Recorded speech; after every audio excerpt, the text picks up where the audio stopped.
Bien, bueno, buen día todavía, sí, o una clase más de introducción. Em, Vamos a ver qué hacemos hoy. No, sí, tenemos que hablar sobre el filósofo. Sí, vamos a hablar sobre el filósofo un ratito y, y después listo, que cada uno empiece su fin de semana, gente. Em, Bien, tenían cosas para trabajar, tenían textos que leer. En esta materia es como que tienen todo para leer y de vez en cuando algo para hacer. No, mayormente, como les dije, siempre van a ser foros.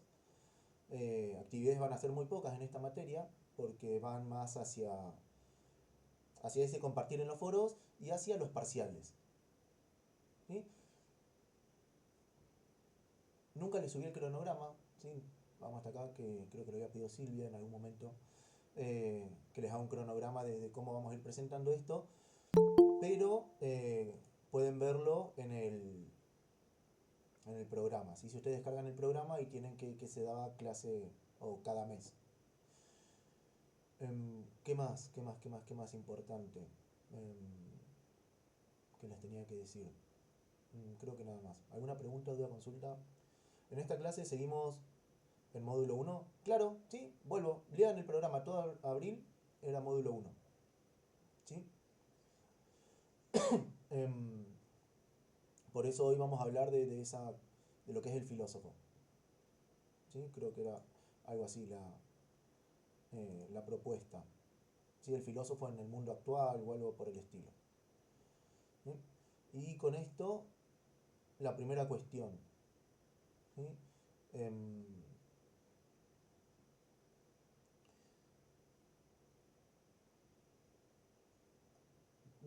no sé, tantas cosas comenté. Puede ser del tema de que presten atención al programa otra vez, ¿sí? Que hoy vamos a hablar sobre el, el filósofo en el mundo actual, que, y que esta materia se maneja más por foros que por actividades. ¿Sí? Algo de todo eso será. Em, Bien, entonces, hoy, ¿sí? El filósofo y su compromiso histórico, el filósofo y lo actual, o como quieran llamarle.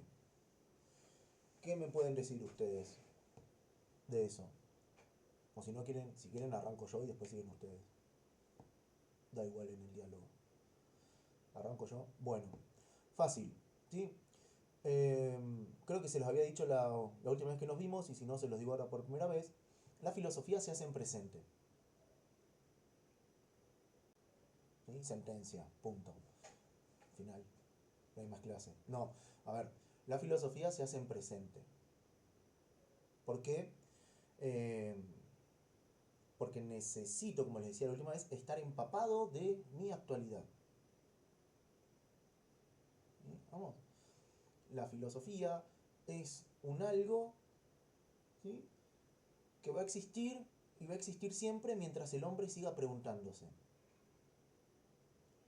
El día que el hombre no se pregunte, no hay más filosofía. ¿Por qué? Porque el hombre va a estar inmerso en puras facticidades. ¿Sí? Vamos. De hecho, déjenme, no me acuerdo quién había preguntado por Gilson, creo, no me acuerdo quién había preguntado por Gilson en la... Ahí está, Santiago, en, en Antigua, y me acordé que tenía un librito de Gilson, ¿sí? Que se titula El filósofo y la teología, y el primer párrafo, fíjense lo que nos propone. Leo. Un hombre de 75 años debería tener muchas cosas que decir sobre su pasado, pero cuando se le invita a hablar de él, si ha vivido como filósofo, se da cuenta que no tiene pasado. Desde los tiempos de su juventud se le planteó un problema, y este problema continúa vivo. Y aunque quizás ahora conoce mejor los datos, nunca se apartó del problema. Un historiador que lo contemplase desde fuera probaría fácilmente lo contrario, pero el filósofo mismo sabe que de todo lo que puede haber dicho sucesivamente, de tantos acertos diferentes y cuyo texto parece a veces contradictorio, No hay nada que haya dejado de ser cierto para él. Nada cuya verdad profunda no sea hoy capaz de encontrar y aprobar. Evolucionar es intentar 100 y más veces resolver un único y mismo problema, cuando sus datos contienen una incógnita cuyo valor exacto, de todas maneras, se nos escapará siempre. ¿Sí? ¿No? Entonces, fíjense qué genial es este párrafo. ¿No? Hay que vivir como filósofo. ¿Y por qué nos damos cuenta que no tenemos pasado? Porque nuestra vida fue un continuo en una sola pregunta, con muchas respuestas.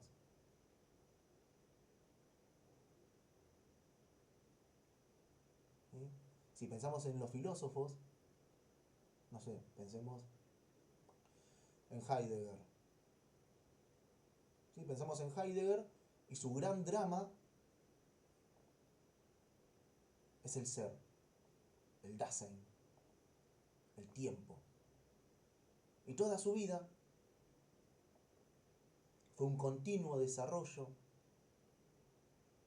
del ser y el tiempo. ¿Sí?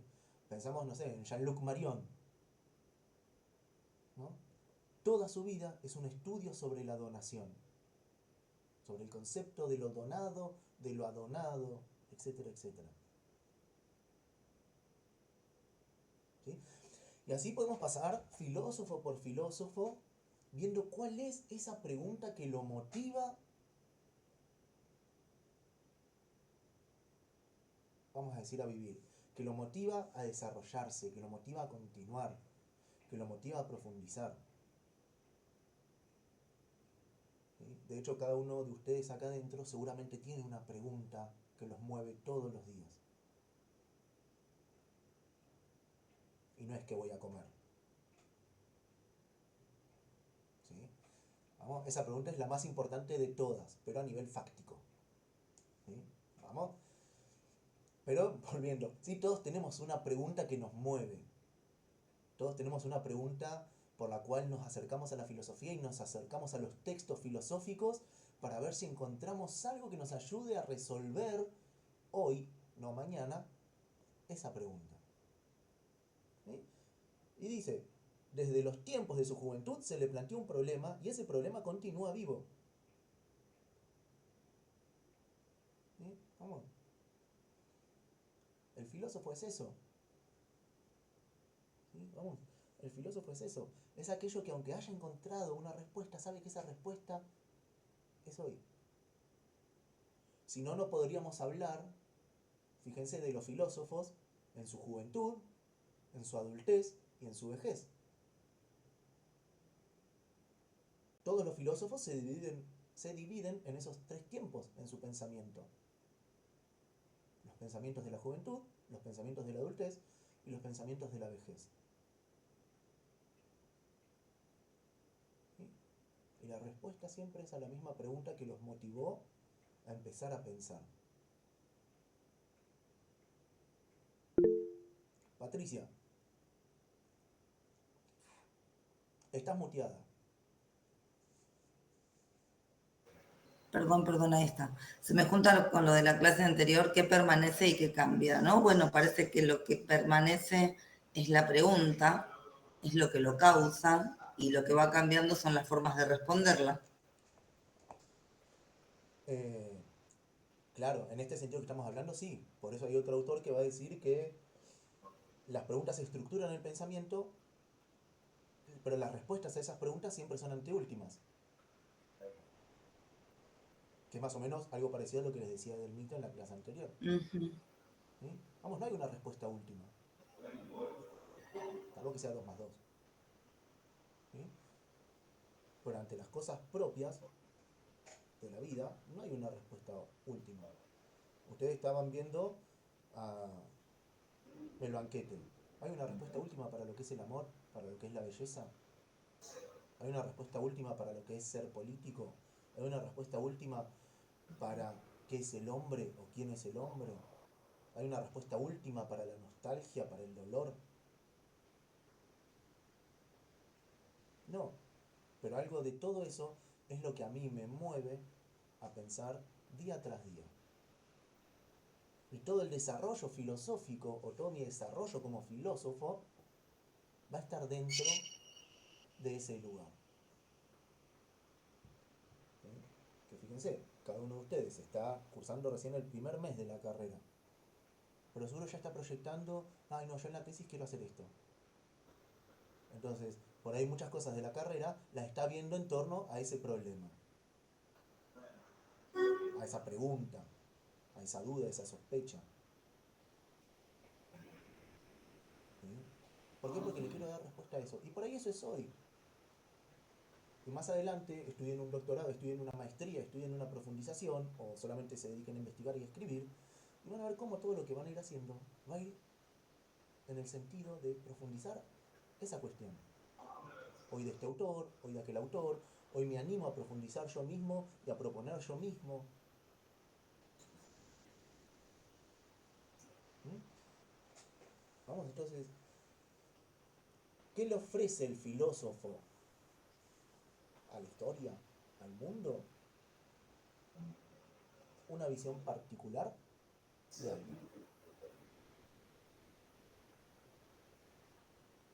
¿Sí? ¿Vamos? Por eso no hay respuesta a un montón de preguntas, o sea, una respuesta única.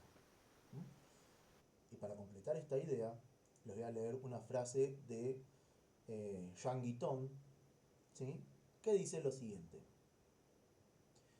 el deber del filósofo, como el del artista y el gran enamorado, es escuchar el latido del corazón del ser, esa pulsación sorda, y hacerla escuchar a los demás. ¿Sí? Releo. El deber del filósofo, como el del artista y el gran enamorado, es escuchar el latido del corazón del ser, esa pulsación sorda, y hacerla escuchar a los demás.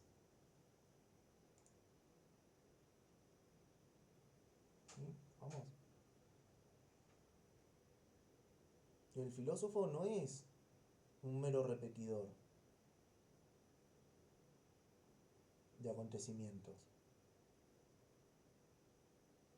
Jean Guiton, perdón por mi pronunciación totalmente fea de los nombres.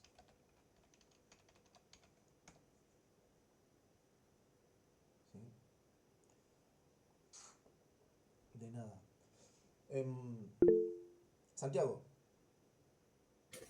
Sí, profesor, tengo una pregunta justo con lo que comentaba y lo que hemos estado también un poco leyendo sobre, bueno, Mandrioni, pero lo traen creo que todos los autores, sobre, por ejemplo, esto, el tema de la tarea del filósofo y también la inutilidad, ¿no? Entre comillas, de la filosofía, o sea, visto desde el punto de vista de hoy, que es más pragmático, para así decir. Eh, no sé, o al menos, ¿qué piensa usted de cómo rescatar la filosofía hoy en día? Porque por ahí muchas veces se piensa en este punto de vista pragmático que no sirve para nada o es solamente hablar palabrerías y sin embargo cuando uno tiene que obrar, que es como se solucionarían las cosas, obra pero pensando antes. Entonces, ¿usted cómo o al menos en su opinión, cómo piensa que es el camino como para rescatar de vuelta la tarea del filósofo? ¿O qué tendría que hacer el filósofo para rescatar esta filosofía o en la educación, en las escuelas, primaria, etcétera? Bien, gracias por la pregunta, Santiago. Eh, Fíjense, como para poder responder, donde el mundo ve la debilidad de la filosofía está su fortaleza, que es en un continuo preguntar, repreguntarse. ¿Sí? Vamos. Ahí está esa fortaleza de la filosofía. Y nosotros como filósofos, como estudiantes de filosofía, como etcétera de filosofía, tenemos que tomar eso y trabajarlo hoy. ¿Sí? Vamos, donde el mundo ve la inutilidad de la filosofía, está su utilidad. Fíjense, en la clase anterior ponían en los comentarios qué lindo que son que vengan de otros saberes y aporten. Bien, acá la pregunta es no para que la respondan, ¿sí? Pero, ¿Por qué los otros saberes se acercan a la filosofía? ¿Sí? ¿Por qué los otros saberes necesitan a la filosofía? Porque hay algo que su propio saber no le está ofreciendo. Vaya uno a saber qué es. ¿Sí? Vamos, entonces, vuelvo a ese concepto. Donde el mundo ve la debilidad de la filosofía, ahí radica su fortaleza. En el sospechar, en el preguntarse, en no quedarse con una respuesta. Más o menos por ahí iría mi respuesta a Santiago. ¿Sí? Y mi forma de pensar también la filosofía. ¿No? Por eso esto que les compartía de Gilson y esto que les compartía de Guitton. ¿Sí? Fíjense que los dos hablan de algo que mueve y que mueve todo el tiempo, de una pulsación. ¿Vamos? De algo que late dentro mío durante toda mi vida. ¿Sí? ¿Vamos bien hasta acá, gente? ¿Preguntas, dudas, consultas? ¿No? Bien, retomando entonces, ¿sí? Cuando pensamos filosóficamente o cuando pensamos desde Mandrioni, ¿sí? Que era el texto que ustedes tenían, ¿sí? Vamos, no nos tenemos que dejar amedrentar por conceptos, ¿sí? El filósofo no es conceptos, ¿sí? Vamos, el filósofo es alguien que trata de ir más allá. De hecho, nunca terminamos de hablar de la frase de Shakespeare y tampoco se la subí la última vez, ¿sí? Más cosas hay en el cielo y en la tierra que las que se sueñan en tu filosofía. Sí, Agostina. No sé si les pasó a los demás, pero yo leyendo todas las cosas que nos han puesto esta semana y la anterior, volví a acordarme de ese horizonte que se va alejando y volví a la frase de Shakespeare como ahí, como en una especie de imaginario. La recordé muchísimo, aunque no la subiste y esas cosas, ¿no? Y aunque no terminamos de analizarla.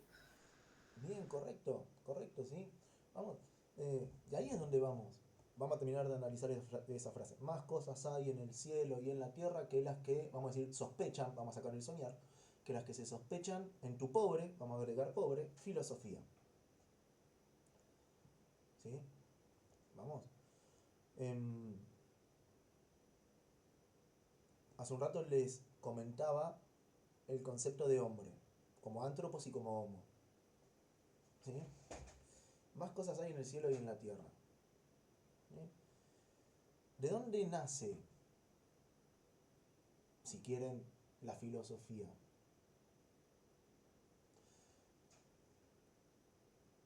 Nace de un asombro por lo que existe. ¿Sí? Vamos. Nace de, no sé, mirar para afuera y asombrarse, maravillarse. ¿Sí? Y si nos ponemos a pensar, utilizando el concepto inútil, ¿sí? Vamos a agregarle otro concepto, que puede sonar más fuerte porque las dos consonantes que tienen en el medio son como súper poderosas. ¿Sí? Podemos agregar que la filosofía o el filósofo es inútil y podemos ser más crueles y decir que hoy la filosofía muchas veces es imbécil. Vamos, ¿por qué imbécil? Volvemos a las palabras, ¿sí? No tiene báculo para sostenerse. ¿Sí? No me sostengo en nada. Imbáculo, ¿sí? Sin báculo, sin algo para sostenerme. Fíjense que cuando ustedes, no sé si alguien acá hace trekking, vamos, em, o ese tipo de cosas, fíjense que necesitamos algo donde apoyarnos para continuar. Bien, la filosofía cuando pierde su báculo es imbécil, es inútil. ¿Y qué es mi báculo? ¿Qué es mi útil? Mi pregunta. Mi cuestión. ¿Sí? Mi problema.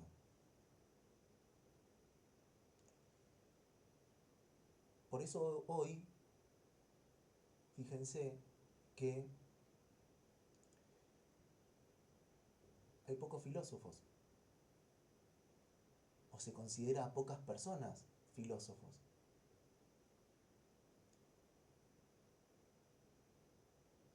Muchos estudian filosofía, sí, pero ¿cuántos son filósofos? Porque yendo a lo que decía Santiago, ¿sí? Vamos, en esta cosa fáctica de la historia de hoy, filósofo solamente es aquel que divulga, solamente es aquel que escribe, solamente es aquel que tiene un discurso escrito para la gran sociedad de hoy. Pero si yo me pongo a pensar en la filosofía antigua, en la filosofía de la primera parte de la Edad Media, por ahí no escribían, pero se desarrollaban en la oralidad, se desarrollaban en el diálogo. Entonces, filósofo no es solamente aquel que escribe, filósofo es aquel que me ayuda a pensar.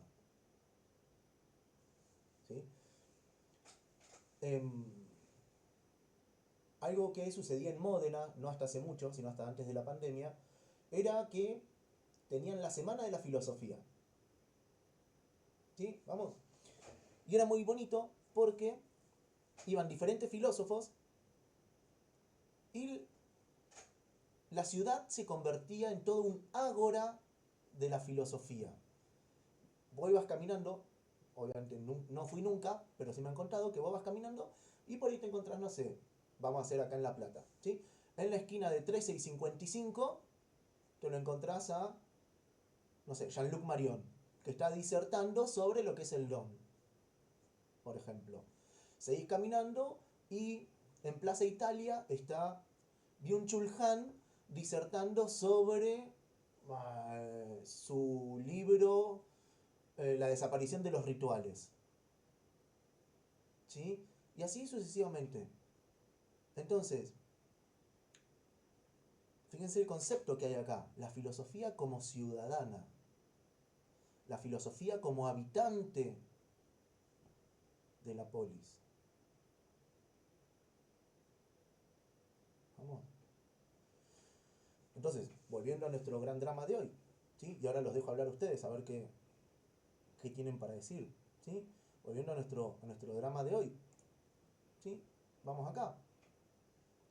¿Hasta qué punto el filósofo debe comprometerse? ¿O cuál es el compromiso adquirido por el filósofo de hoy? ¿Sí? Vamos. Porque la tarea sí es preguntarse. Pero yo me comprometo a dar una respuesta. Aunque sé que más adelante puede ser que dé otra respuesta. ¿No? Y acá radica el gran problema que tenemos. ¿Sí? Vamos. Estoy dispuesto a comprometerme con una respuesta que sé que esa respuesta es hoy y que por ahí en mi vejez voy a dar otra respuesta porque tengo una experiencia, porque tengo otro desarrollo o porque tengo desarrollo. El filósofo no tiene que ser temeroso del compromiso con la idea. Por eso hoy no hay muchos filósofos. Porque las personas son temerosas de comprometerse con la idea. ¿Sí? Y vuelvo, pónganse a pensar, ¿cuántos filósofos conocen que estén vivos? ¿No? Y los que están vivos, por ahí tienen más de 60 años. Sí, digan un filósofo menor de 55.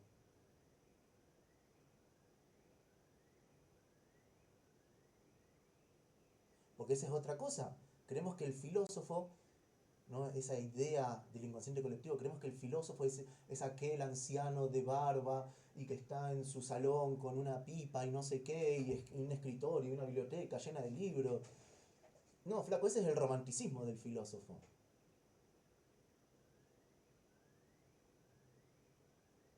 ¿Sí? Ese es el romanticismo del filósofo. Correcto, un Gandalf. ¿Sí? Vamos. Y fíjense, hablando de personajes, todos los personajes sabios dentro de películas, animes, novelas, etcétera, etcétera, son viejos. Perdón con los viejos, ¿eh? No tengo nada contra ellos. Pero son viejos. ¿Cuándo vieron a un personaje joven decir algo sabio? ¿O cuándo vieron que un personaje joven consulte a otro personaje, ese personaje joven, y le dé sabiduría? El conocimiento no es añejo. El conocimiento no es viejo. ¿Sí? Vamos, la sabiduría tampoco. ¿Sí? Para eso estamos los maduros. Obvio, ¿sí? No los vamos a dejar afuera. ¿Sí? Vamos. Correcto. Porque, si no, fíjense. Vamos a Aristóteles, a Platón y a todos estos sujetos. ¿Sí? ¿Qué decían? ¿No? Que hoy hablaban de las democracias y las anarquías y todas esas situaciones. Decían, sí, el filósofo tiene que ser el que gobierna. Buenísimo, sí, que nos gobierna el filósofo. ¿Pero qué filósofo? No el joven. El anciano. Porque el joven no tiene experiencia de nada. Decían Platón y Aristóteles.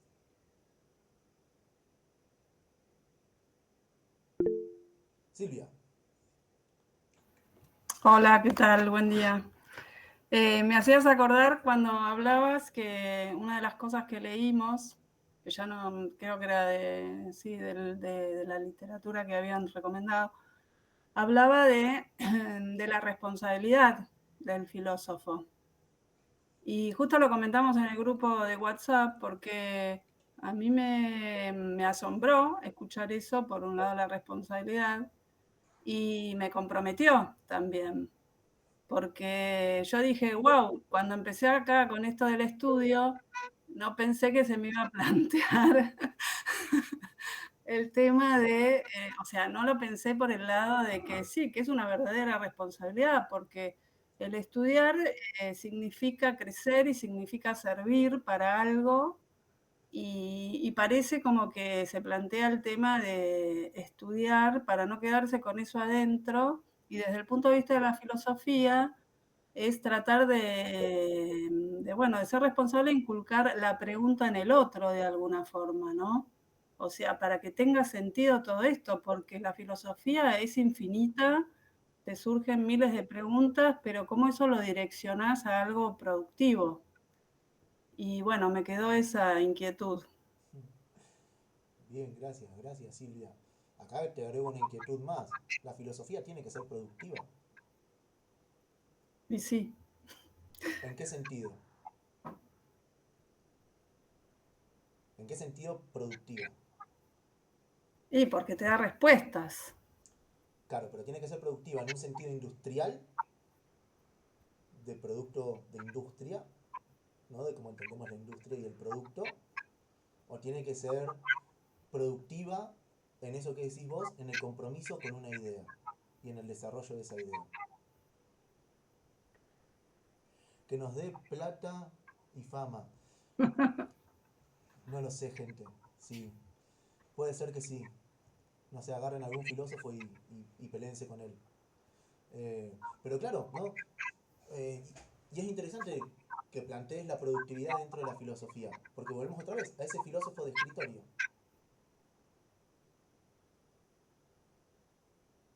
que les planteaba alguna vez.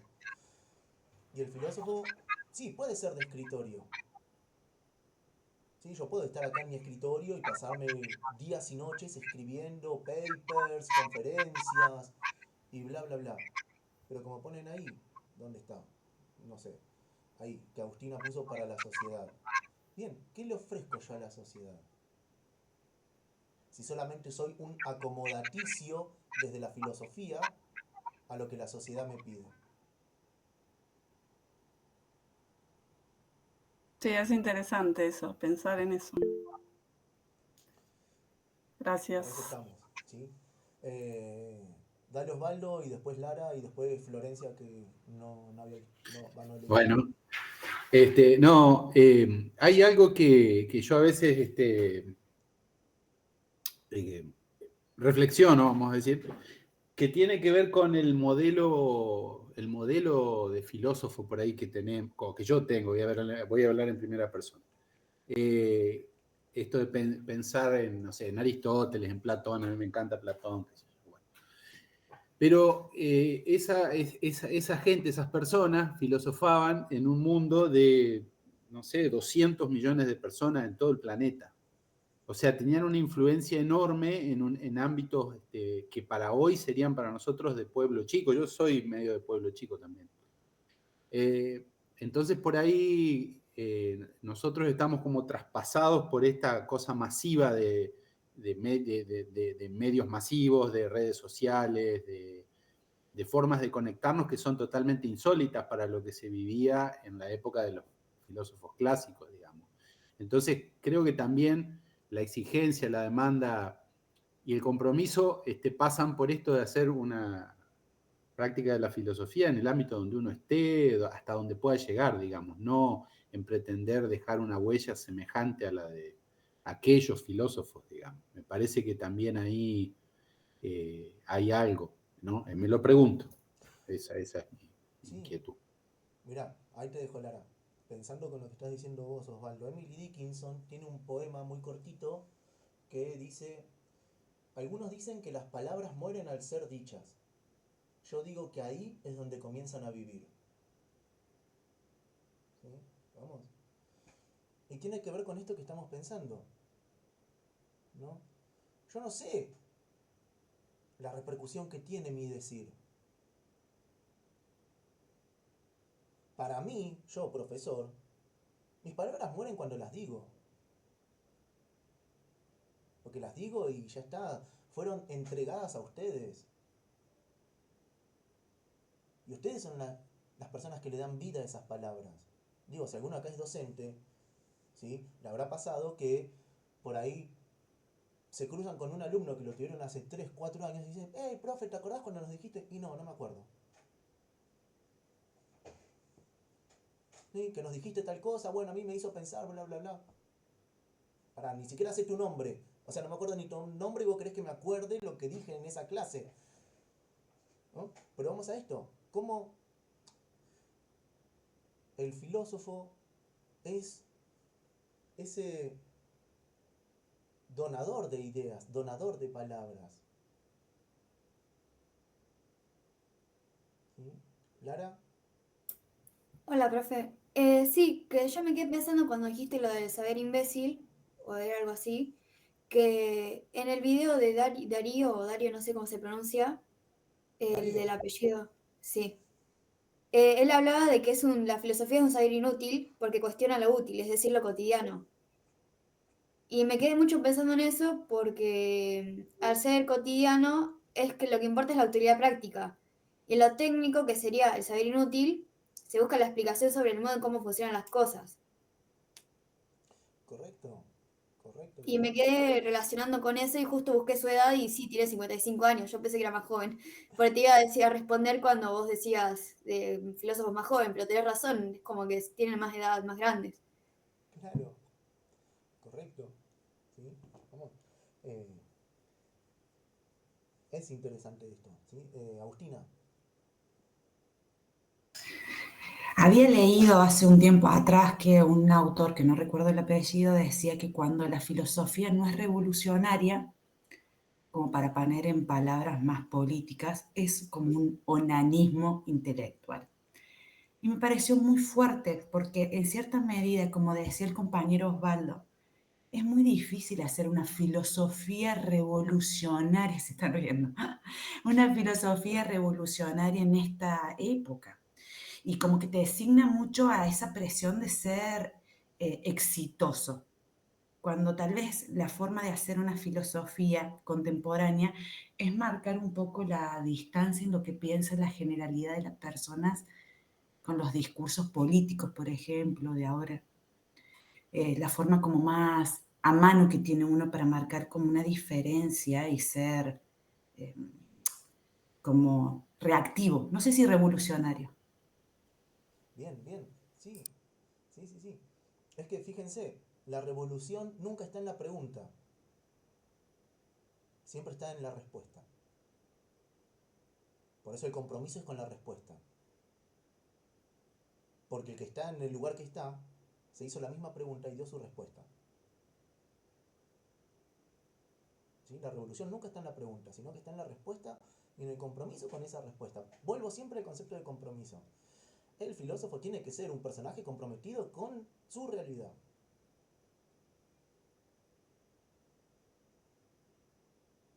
¿Sí? Vamos, con su realidad. No con la realidad X. Sí, no sé. Hoy Osvaldo ahora me va viniendo ahí lo que ibas charlando. Que dijiste que eras de un pueblo.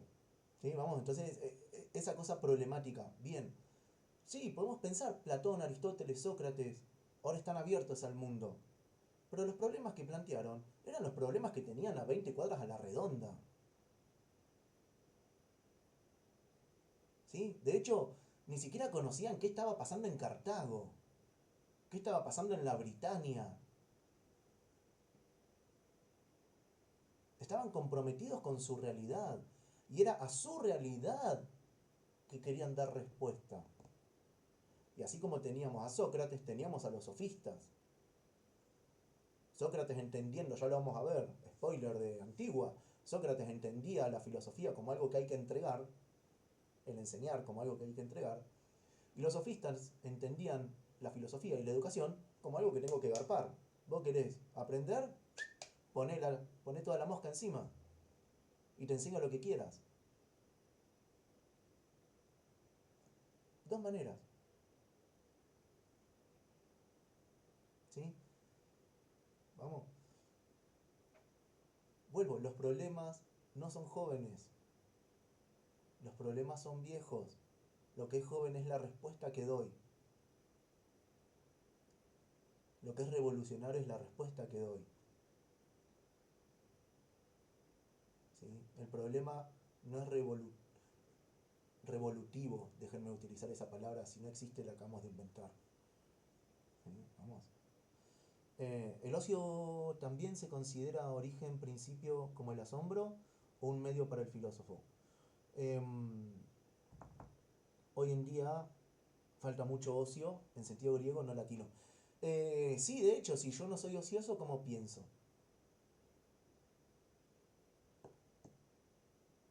Vamos. Ahí está. Vamos a esto, ¿sí? Ustedes van caminando por la calle, ¿no? Van caminando por una avenida, por una calle X, ¿no? Pónganle acá en La Plata.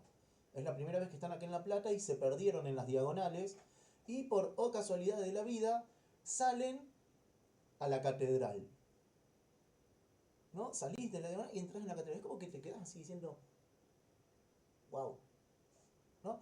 El asombro. Y después podés pasar o quedarte ocioso y decir, che, ¿cómo hicieron esto? ¿Qué implica esto? Esta grandiosidad. ¿Sí? Vamos. O si no, algo que a mí me maravilla muchísimo acá en La Plata. Hay una diagonal que es la 73, ¿sí? Que yendo como para el Estadio Único. En verano, en un momento de marzo, el sol baja recto por ahí. O sea, ese es el oeste. Baja recto por esa diagonal. Y si vos vas en los días de marzo, lo ves de frente. Y eso es maravilloso. ¿Sí? Vamos, si te quedás, ¿no? En el ocio, en la cosa. ¿Leer filosofía es o no es ocio? No, leer es leer. El ocio es pensar. El ocio es cuestionamiento, cuestionarme. De hecho, de la palabra ocio en latín, en griego, deriva la palabra escuela. Y hoy la escuela no es nada ociosa, ¿sí? Porque de un plantel de 50 profesores, por ahí 3 te enseñan a pensar. El resto es un dispenser de información.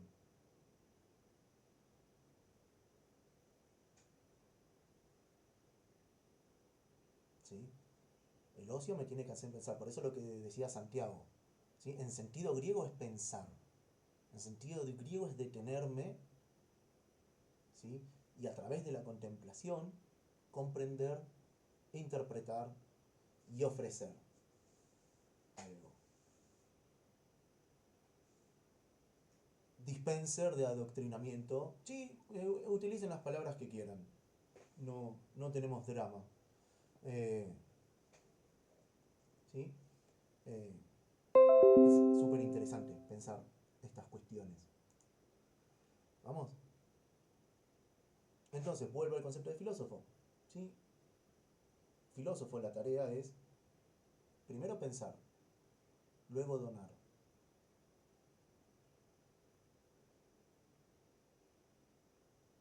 Pero un pensar comprometido. Sin compromiso no hay filosofía.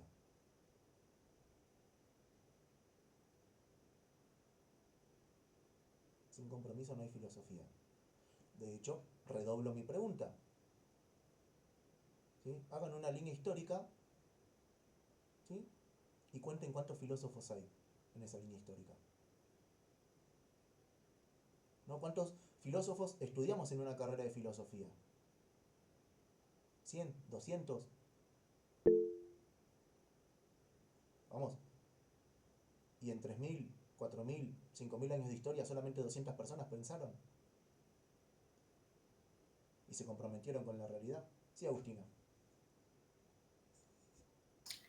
Usted cuando dijo recién, filósofo es pensar para donar. Donar el pensamiento como una forma de participar de la sociedad. Si no es como que, porque ahora estoy pensando que eso tal vez me faltó cuando vos lo relataste recién en el foro. No se es filósofo si no se participa activamente en la sociedad, dando lo que uno tal vez piensa. No sé si sabe, piensa.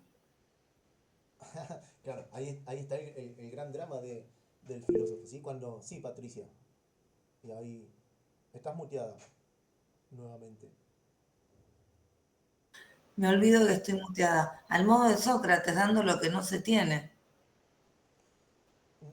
Sí, ahí ya nos vamos a pelear con Sócrates porque es medio mentirosa su frase.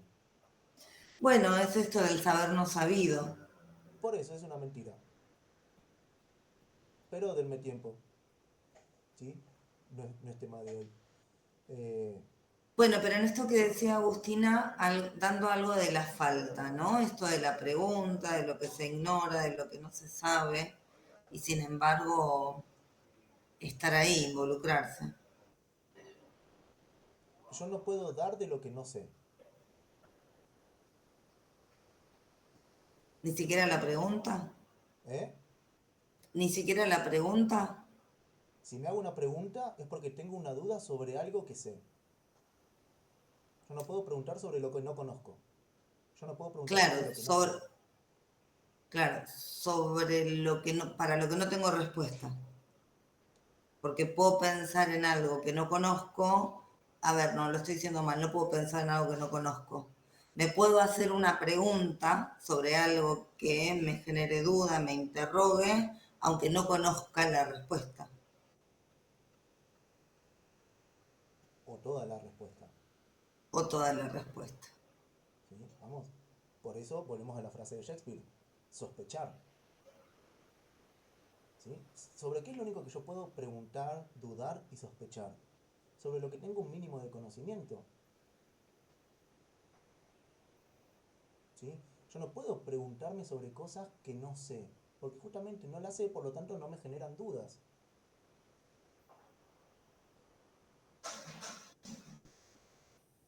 La única forma de preguntarme es sobre las cosas que yo voy conociendo. Que eso es lo que me genera preguntas y me genera dudas y me genera sospechas.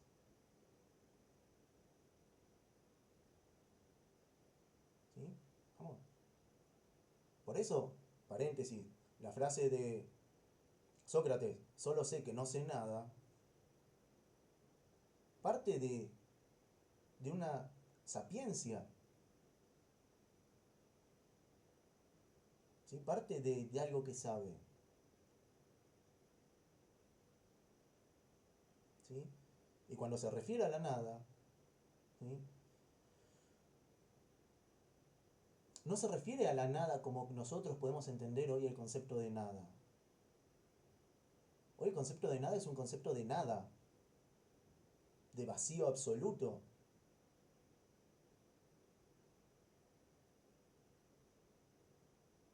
¿Sí? Vamos. Y si nos ponemos a pensar más en Sócrates, que ya lo vamos a ver, como les dije, él habla de que su método es la mayéutica. Bien, ¿cómo puedo sacar algo que no existe en otro? ¿No? Y más si lo pensamos desde que él utiliza la mayéutica porque su madre era partera. Vamos, si saca la idea de su madre partera, ¿sí? ¿A qué va a hacer parir la madre si no tiene nada, la otra cosa en su vientre?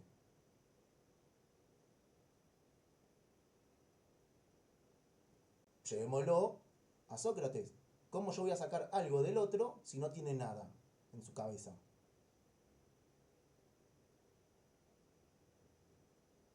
Entonces no es la nada, el vacío que planteamos hoy.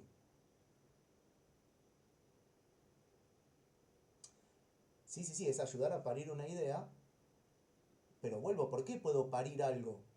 Vamos otra vez al embarazo. ¿Por qué podés parir? Porque Bueno, tenés la pero, cosa adentro. Vamos, tenés un profe, ahí feto. no, Sí, Osvaldo, perdón, perdón. perdón. No viene el mundo, no se relaciona con el mundo de las ideas de Platón y un poco de dónde vienen esas ideas y que ese vacío o de esa nada viene de otro lado, digamos. Claro, de cosas que entiendo y comprendo. ¿Sí? Y vuelvo otra vez a esto. ¿Sí? Yo no puedo hacer parir algo que no tiene nada en el vientre. Como yo no puedo sacar una idea de alguien que no tiene idea de eso. ¿Sí? Vamos. Y ahí sí va a entrar el mundo, ese mundo inteligible de Platón, en algún punto, ¿sí? El mundo material o sensible. ¿Sí? Vamos. Entonces vuelvo, el ser humano solo puede pensar desde las cosas que conoce. El filósofo solo puede hacer filosofía desde lo que conoce. Por eso tiene que ser una filosofía en presente y en el contexto presente. ¿Sí? Si no, lo único que estoy haciendo es una mera repetición de conceptos, una mera repetición de ideas, una mera repetición de discursos.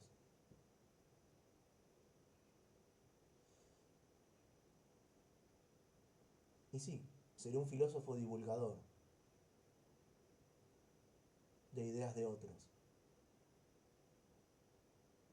Pero ¿cuál es mi compromiso con la realidad? ¿Cuál es mi báculo?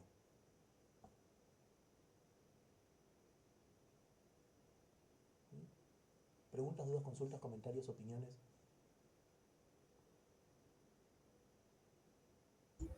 Profesor, con lo que usted comentaba que, o sea, ese compromiso, ese preguntarse, se podría decir que es como un movimiento antinatural que se vive por ahí hoy de esa no pregunta, dado que, bueno, que el conocimiento es una tendencia natural en el hombre.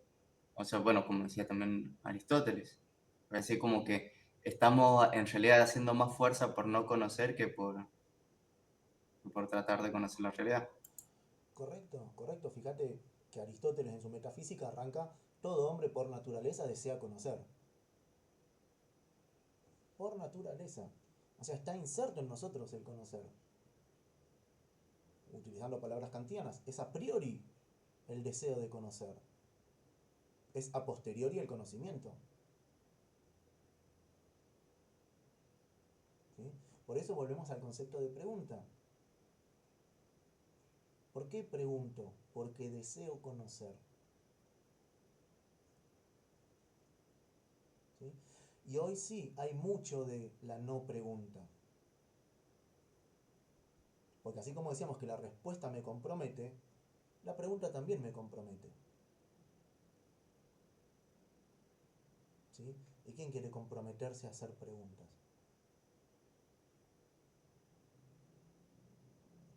¿Por qué? Porque el ser humano de hoy es etiqueta. Vamos, vos preguntas esto y te etiquetan de esto. Vos das esta respuesta, te etiquetan de esto. Entonces, no solamente hemos robado el miedo a la respuesta, sino que hemos robado el miedo a la pregunta. Vamos. Por eso hoy nos cimentamos, y acá están todas las redes, o la mayoría, en ese mood, se cimentan en los factos, ¿no? En tirar factos, en tirar verdades. ¿Y de dónde nació esa verdad? La verdad debe nacer de la duda, debe nacer de la sospecha. ¿Sí? Fíjense lo que veíamos hace un rato con el mito y el logos. Vamos a decirlo así para que sea más fácil. ¿Sí? Vamos. Se preguntaban por el agua en los mitos y Tales lo hace desde ese discurso racional. Océano y Tetis, agua. ¿No? Una doble respuesta a la misma pregunta. ¿Cuál es? ¿Cuál es el origen? ¿Sí? Florencia y después Osvaldo. Justo lo que iba a decir tiene que ver con eso, ¿no? Y con yo lo que pensaba de las redes sociales en particular, que sí es una fábrica de factos y de insultos, básicamente, para desacreditar cualquier argumento. Para mí también tiene que ver con que la gente da por sentado que sabe. No es tanto una falta de compromiso con la pregunta, sino como una especie de soberbia intelectual porque sí, porque se le abrió la puerta al mundo entero. Por ejemplo, en el caso de Twitter, que es un infierno, eh, a- como que el hecho de poder participar y opinar, así sin consecuencias ni nada, te permite también como tirar tus ideas como si fueran verdades. Y para mí eso nace como de una especie de soberbia intelectual en general, ¿no? Y de, no sé si tanto de una ausencia de pregunta como de dar por sentado que se sabe la respuesta. Bien, gracias Florencia. Claro, sí, vamos. Eh, es, mm,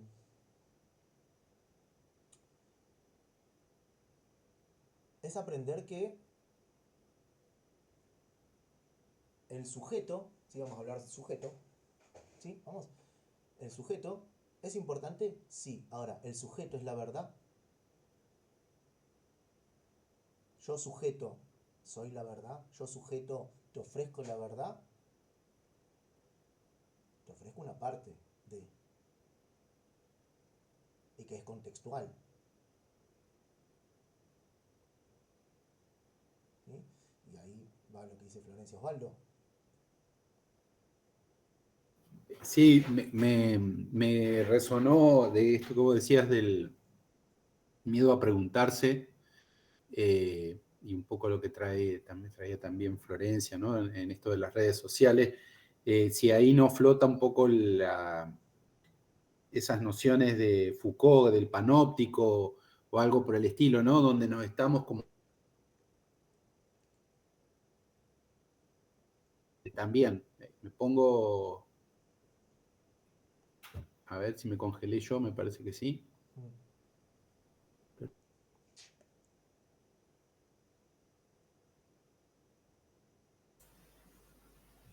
Hola, hola. Ay, creo que ahí A ver, estás. volví. Volviste. Estoy en el campo, por eso estoy medio con una conexión no muy urbana. No, decía esto de si no está el poder ahí también generando, atrás de ese miedo a la pregunta, no está el poder generándolo y dejando el discurso medio vacío por temor al etiquetado o a la cancelación. Y también lo que trae Florencia, esto, bueno, de eh, la basura de las redes sociales, ¿no? Que cualquiera dice cualquier cosa y que a veces es soberbia y a veces es ignorancia también, digamos, es decir, o una mezcla, ¿no? Hay muchos factores ahí. O sea, hay que animarse a decir algo, pero también hay que animarse a decir algo que sea provisorio, creo, ¿no? Claro, es que eso es lo primero que tenemos que tener en cuenta. ¿Sí? Vamos. voy a seguir usando la palabra que usaste, Osvaldo, ¿sí? Lo provisorio de la verdad en cuestiones humanistas. ¿Sí? Vamos. Eso es importante. Micaela, necesitaríamos como más miedo a preguntarse cómo sería. Y ahora va, Joaquín. No, lo pensaba también en función de las redes, que siempre despiertan así como mucha discusión. Esto de que quizás agarrarse postulados y tirar y tirar y tirar, solo es decir, este miedo a frenar y a preguntarse uno mismo, ¿no? Ahí me apareció el miedo. Bien, bien, sí, correcto, va por ese lado, ¿sí? Porque fíjense, hay algo que el ser humano, muchos, o varios, o algunos, han perdido hoy, que en antropología se conoce como la nota de intimidad, de la mismidad, ¿sí? Si yo tengo miedo de preguntarme a mí mismo cuál es mi límite, vamos, cuánto más miedo va a generar el preguntarle a otro, o cuánto más miedo va a generar el largar una pregunta, cuánto más miedo va a generar el largar una respuesta, ¿sí? Si yo me quedo como algo que ni yo mismo me conozco, ¿por qué tendría que preguntar? ¿Por qué tendría que responder? ¿Vamos? Entonces, el miedo arranca con esa nota de intimidad. Si no me conozco, ¿cómo pregunto? Joaquín. Sí, venía a hacer también un comentario a partir de lo que les decían de las redes sociales. Yo, por ejemplo, vengo de la ontología del lenguaje y que ahora se está dando también esa bifurcación de la filosofía de Parménides hacia un poco la hilera, la seguilla del pensamiento de Heráclito, que habla un poco de eso, de cómo entendemos la consistencia del ser de las cosas, si nos podemos declarar efectivamente dueños de la verdad o no. Y a mí, como yo lo ejerzo como profesión, me pasa que, claro, el, el, el creer que tengo la verdad me da una cierta como sensación de solidez y de sostén. Y cuando me acerco a pensar que quizás no tengo la posibilidad de tener una verdad, sino que son siempre todas interpretaciones que van cambiando y se van transformando, eh, me interpela a mí porque me convierte en algo súper fluido y eso, no sé, en mi experiencia da miedo y da como esa sensación de caos, de poco control. No sé, me traían este pensamiento, lo que comentaban. Bien, gracias Joaquín. Patricia. Ahí está.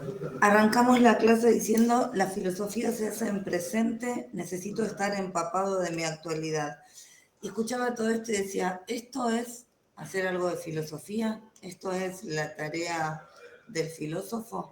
Empezamos preguntando de qué nos preguntamos, si nos preguntamos, por qué nos preguntamos, si tenemos miedo, las redes, si son las preguntas o las respuestas. ¿De esto se trata ¿Qué cosa? la tarea del filósofo en la actualidad? Por lo menos en esta clase sí. La clase que viene no sé. Van a pasar 15 días, van a haber 15 días de experiencia en el medio. Hoy sí. O sea que además involucra un transcurrir. Claro, es lo que les leía, por eso les leía al principio Gilson. ¿Sí? Retomo la idea. ¿Sí? Un hombre de 75 años debería tener muchas cosas que decir sobre su pasado, pero cuando se le invita a hablar de él, si ha vivido como filósofo, se da cuenta que no tiene pasado. Desde los tiempos de su juventud se le planteó un problema y este problema continúa vivo y aunque quizás ahora conoce mejor los datos, nunca se apartó del problema.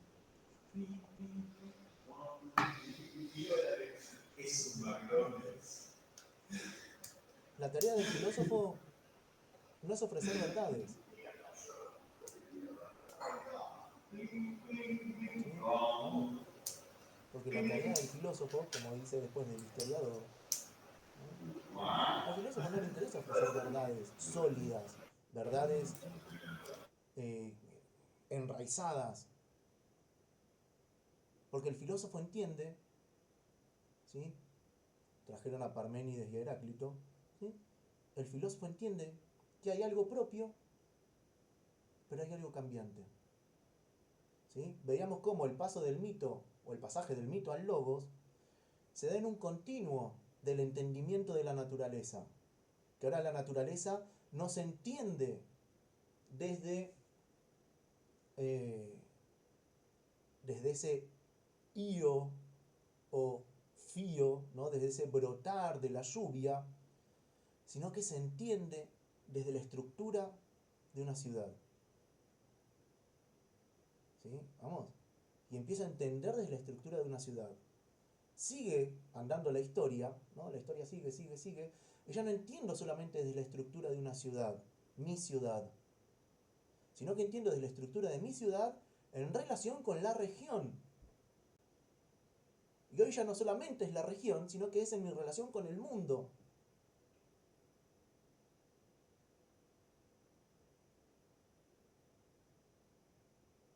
¿Sí? Entonces, el filósofo hoy, que ahí es donde parte mal, el filósofo quiere comprometerse con lo universal sin conocer su particular.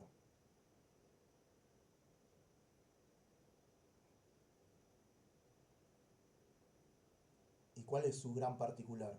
¿Y cuál es la pregunta que a mí me mueve? ¿Cuál es la pregunta que a mí me hace ser filósofo? Puede ser una, pueden ser dos, ¿sí? Vamos, X, ¿sí? Pero ¿cuáles son esas cosas que a mí me mueven? Si no conozco eso, ¿cómo quiero ser del mundo?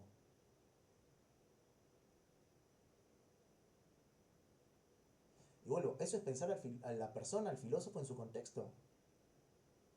Si yo vivo en un contexto donde lo universal no tiene peso, donde lo universal es opinable, donde lo universal es discutible, ¿sí? Vamos, ¿por qué hacerme mala sangre y arrancar por ahí? Arranca por tu particularidad. Esta nota de intimidad, de mismidad. Si en el yo mismo, siguiendo con antropología, es donde el espíritu se dice, donde el espíritu se manifiesta.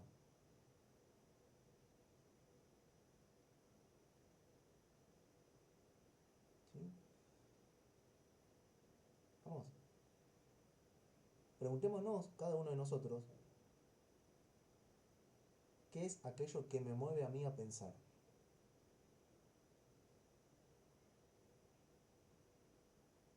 Y es a partir de ahí que voy a tener ciertos conceptos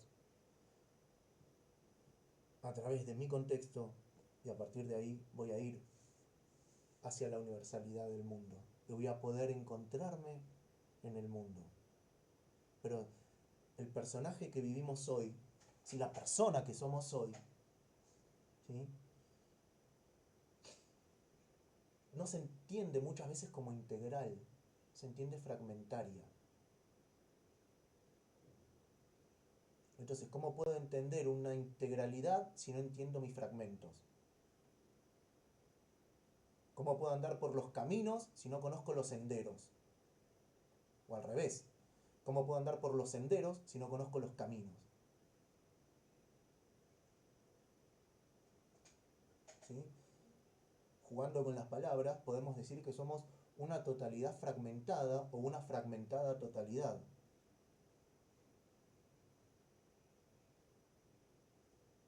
¿No? ¿Sí? la tarea del filósofo, ¿cuál es? Tomar un fragmento y profundizarlo. Y vuelvo a los ejemplos. Heidegger con el ser y el tiempo. Marion con el tema de la donación. Hegel con el tema de la historia. Husserl con los fenómenos. Y no se me van ocurriendo más. Bergson con la relación con la ciencia. Byung-Chul Han con una relación tirante entre capitalismo y comunismo.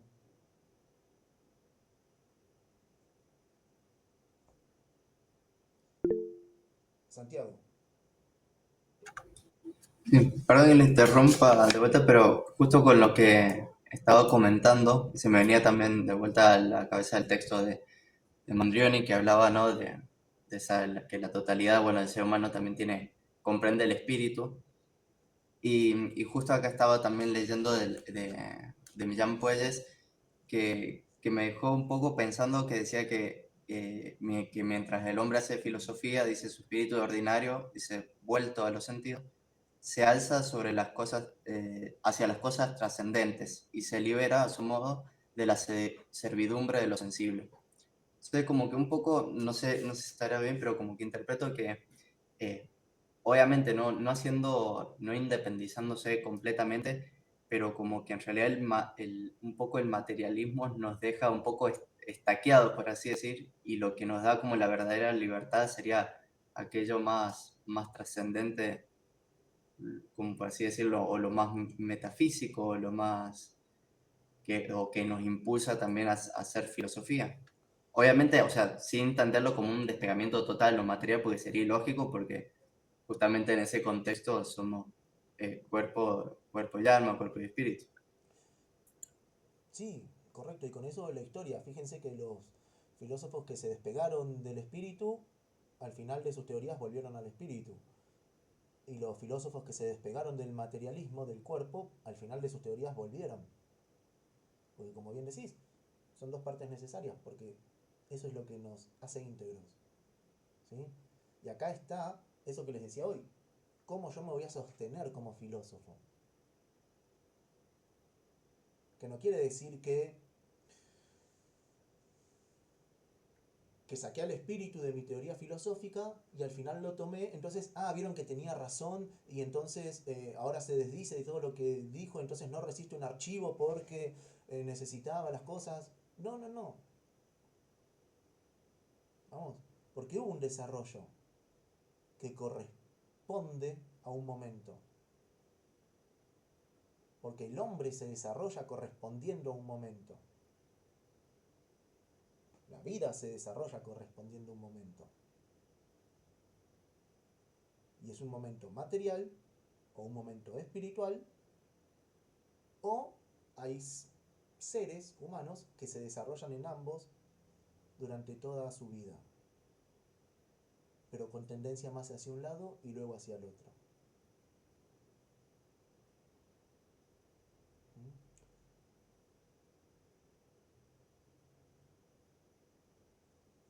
¿Cuál fue la frase del inicio?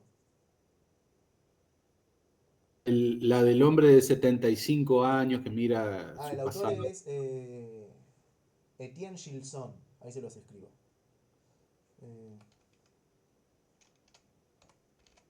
¿Es con doble N? Sí.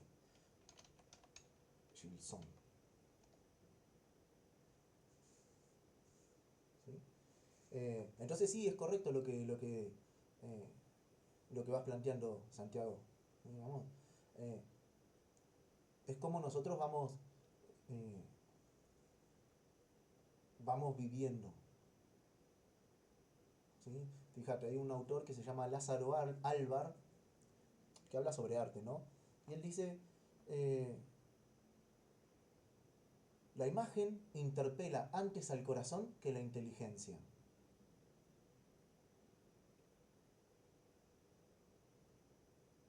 ¿Sí? Y tiene que ver con esto. Un filósofo súper inteligente,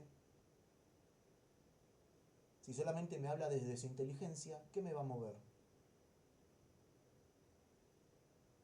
Si no me ofrece una imagen.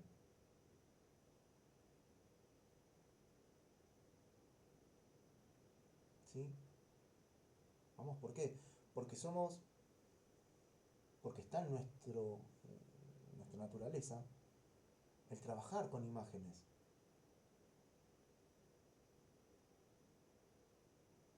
¿Sí? Que acá volvemos otra vez al mismo principio de antes. Yo no me puedo imaginar nada que no haya conocido.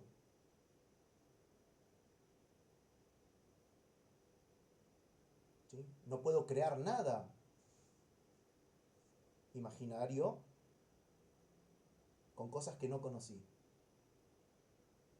Ejemplo, pónganse a pensar en la cantidad de monstruos que se crean. ¿Sí? Un monstruo tiene formas de cosas conocidas. Sombras, manchas, partes de animales. Vamos. El propio humano, pero llegando a los límites de la desesperación y de la destrucción. Entonces no puedo crear ni pensar más allá de lo que conozco. Y no puedo imaginar más allá de lo que conozco.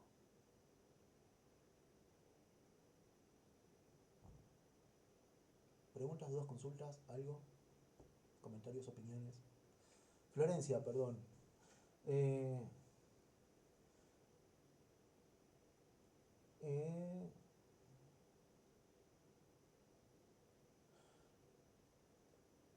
bien.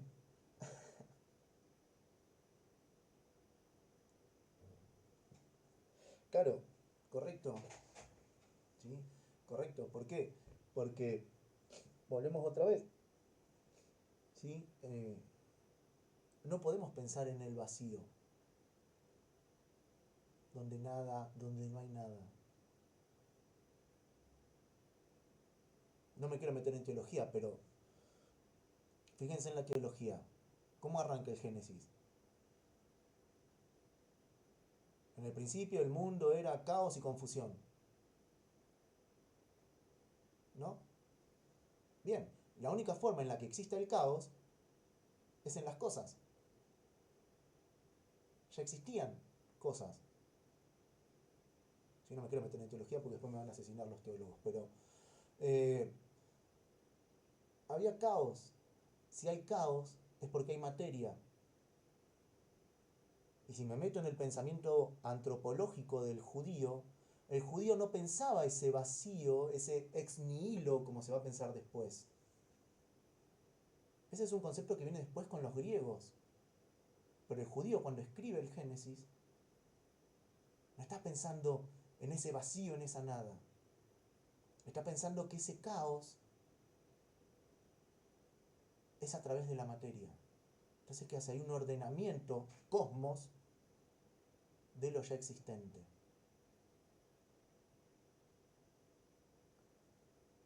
¿Sí? Vamos. ¿Está? No me voy a meter en teología. Termino con ese comentario ahí. ¿Sí? Vamos.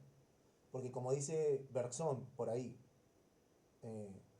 cuando él se pregunta sobre la nada, ¿no? Él dice, para hablar de la nada tenemos que entender lo siguiente. La nada es una supresión de una parte del todo. Explico. ¿Ven esto? Sí, lo ven. Vamos. Ahora, ¿ven todo? No. Bien, ¿qué es lo que está pasando acá? ¿El todo sigue existiendo?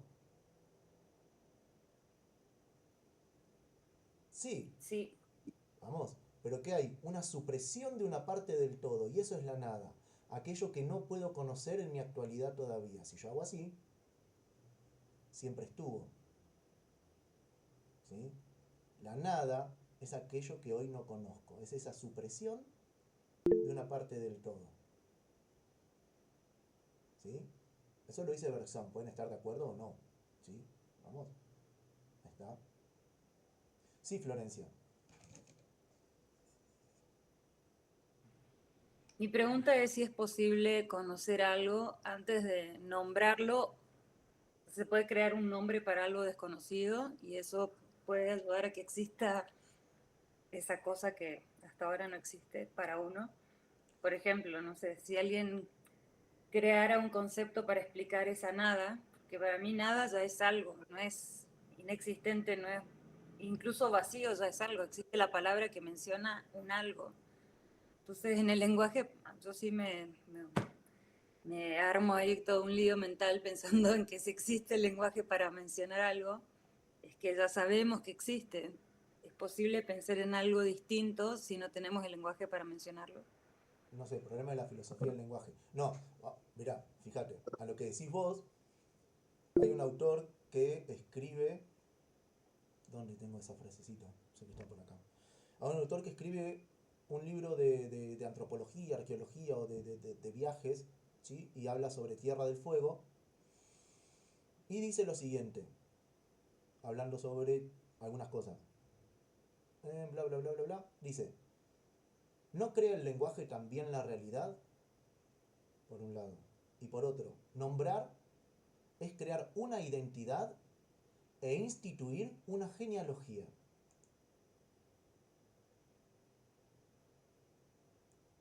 ¿Sí?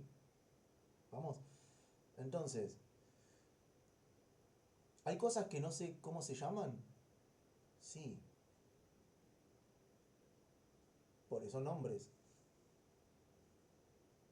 Vamos. Perdón, pero mi pregunta es si, por ejemplo, si uno no es capaz de ver algo, no es capaz de mencionarlo.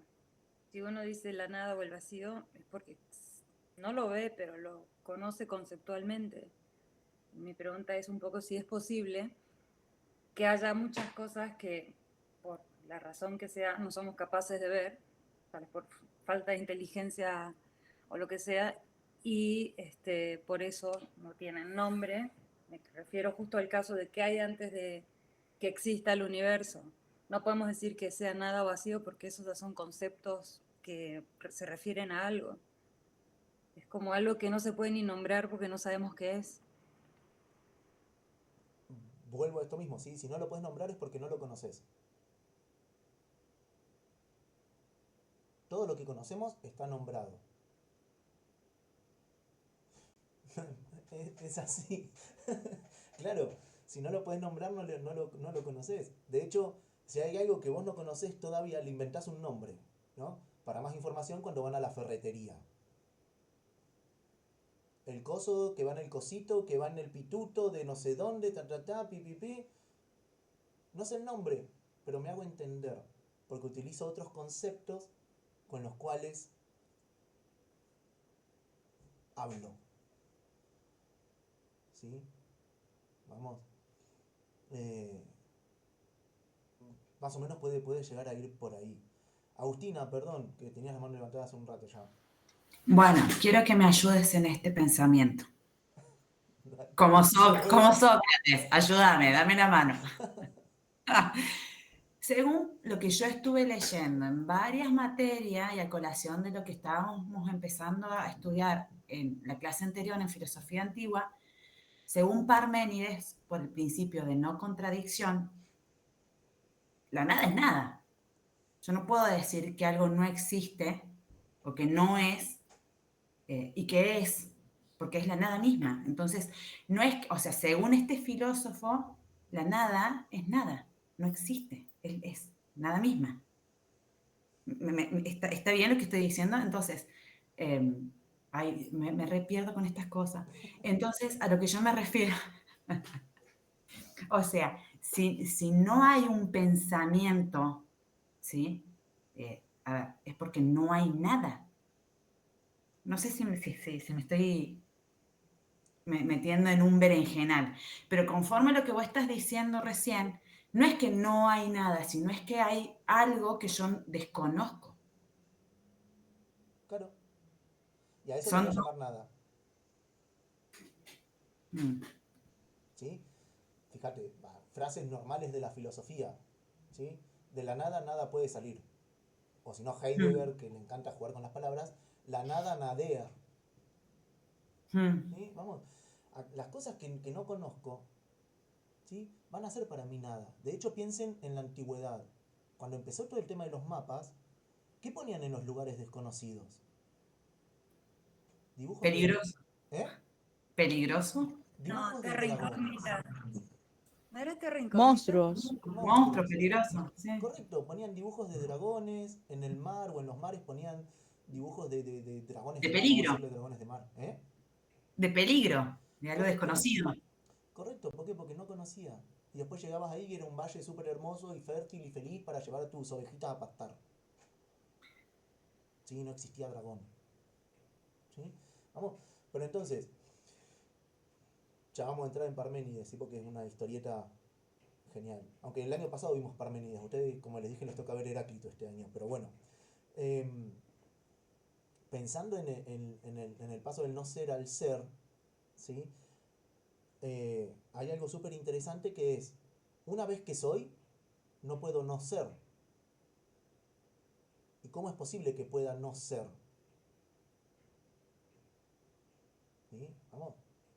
¿Está? Una vez que soy, no puedo no ser. Una vez que la cosa existe, no puede dejar de ser. San Agustín decía, hablando de la felicidad, hablando de Dios, dice, una vez que conoces el concepto de Dios, no puedes pensar otra cosa que con Dios o sin Dios, desde Dios o no desde Dios. ¿Sí? Vamos. Entonces, ahora voy al, no sé qué están haciendo en el chat, pero ahora voy, ¿sí? Cuando nosotros pensamos el no ser, lo vamos a entender desde los conceptos que nosotros podemos manejar. Entonces, ¿qué cosa no es? Y la forma más fácil, más sencilla, de poder dar una respuesta a eso va a ser, no ser es aquello que todavía hoy no conozco. Entonces, para mí no es. Pero una vez que lo conocí, no puede salir, no puede volver a no ser. No sé si te respondí algo, Agustina, pero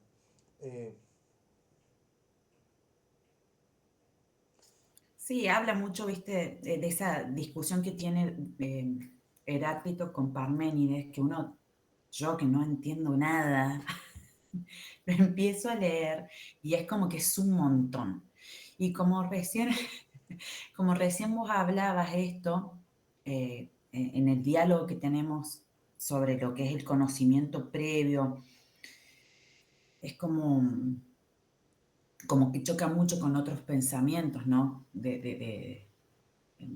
Bueno, de lo que estamos viendo ahora.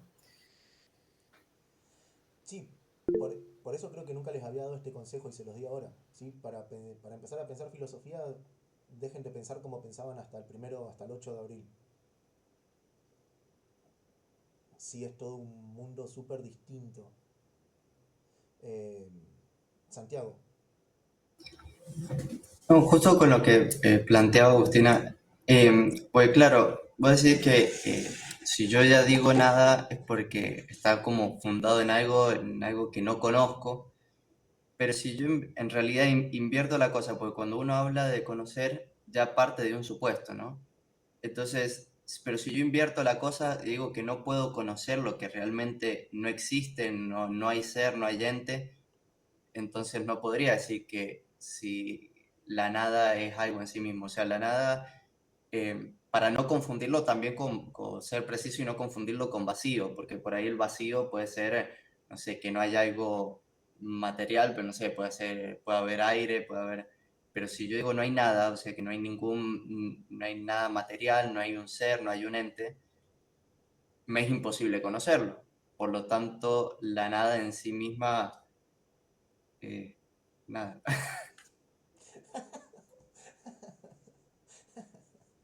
Claro, gente, a ver. Fíjense, hay conceptos que son inexpresables o son indefinibles, lo son. ¿Sí? La nada es uno de ellos. ¿Podemos hablar de la nada sin llenarla? No. ¿Podemos Justo la hablar nada en la segunda clase es un montón, pero bueno. muchísimo? Pero ¿Podemos se da, está bueno. ¿Podemos hablar del silencio sin romperlo? ¿Podemos hablar del lenguaje sin utilizar el lenguaje? ¿No?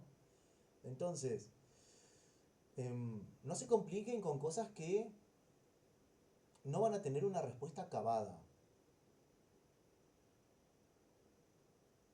¿Sí? Vamos, no se compliquen con cosas que no tienen respuesta firme. Por eso, ahí te dejo Osvaldo, ¿sí? Por eso en filosofía le tenemos que prestar mucha atención a los conceptos que vamos a utilizar. Porque decir no ser es distinto a decir nada, es distinto a decir vacío. Cada uno me refiere a distintas cosas. Fíjense, ustedes van a empezar a transcurrir su vida filosófica y van a ver que esencia no es lo mismo que ser, no es lo mismo que ente, y no es lo mismo que sustancia, y no es lo mismo que existencia. ¿Sí? ¿Vamos? Entonces, consejo, como les había dicho paciencia hace un rato, ¿sí? Vamos, dejen las cosas ahí. No se pregunten por cosas que los van a enredar. Hoy, a fin de año, ok, dentro de 2 años cuando ya estén súper filósofos, ok. ¿Sí? Vamos. Pero hoy traten de ver las pequeñas diferencias que hay entre conceptos. ¿Sí? Vamos, y conceptos que solamente se entienden a partir de la observación. ¿Sí? Conceptos que solamente se entienden a partir de la observación. Como por ejemplo el concepto de nada y vacío. Vamos, la nada y el vacío los entiendo desde el que no hay cosas sensibles para observar. Y acá tenemos que hacer una disquisición. ¿Sensibles cuáles?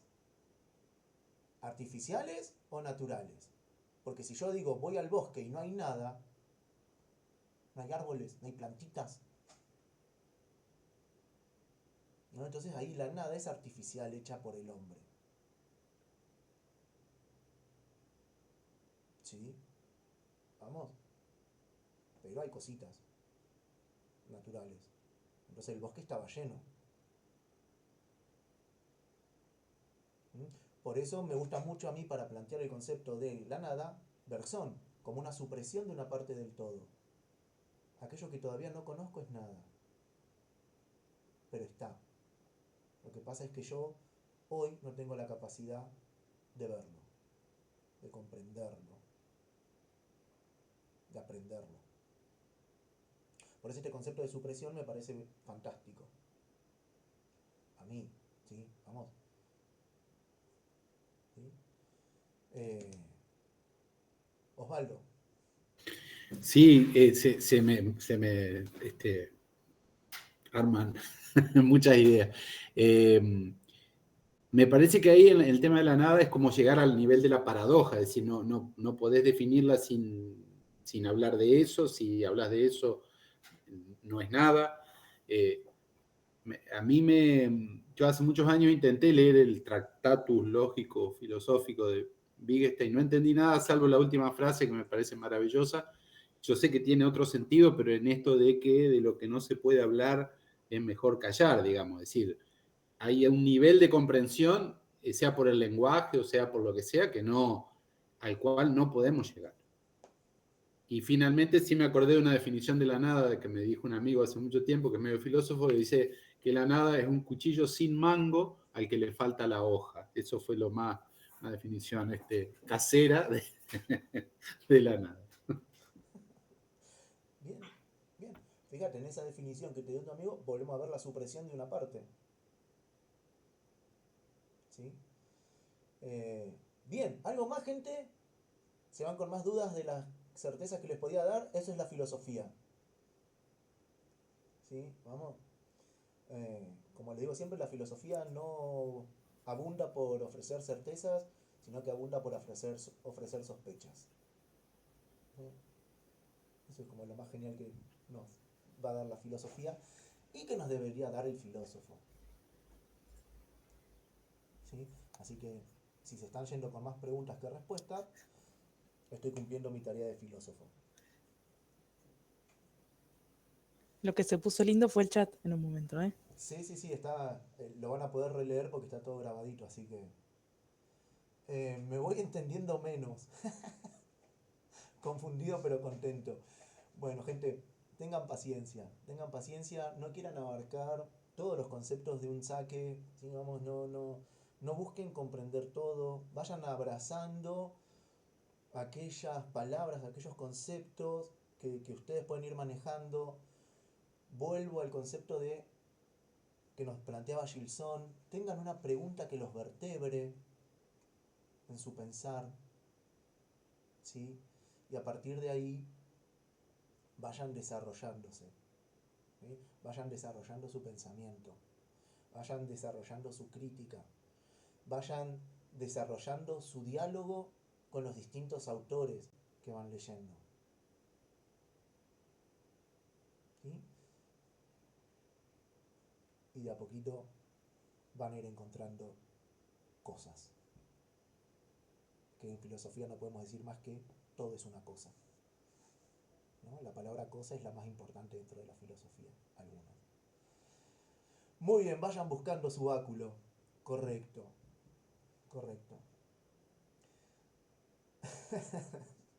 Muy bien, gente. Nos vemos, que tengan lindo fin de semana. Estén atentos a todos los Adiós, campus adiós. y vayan existiendo. Gracias.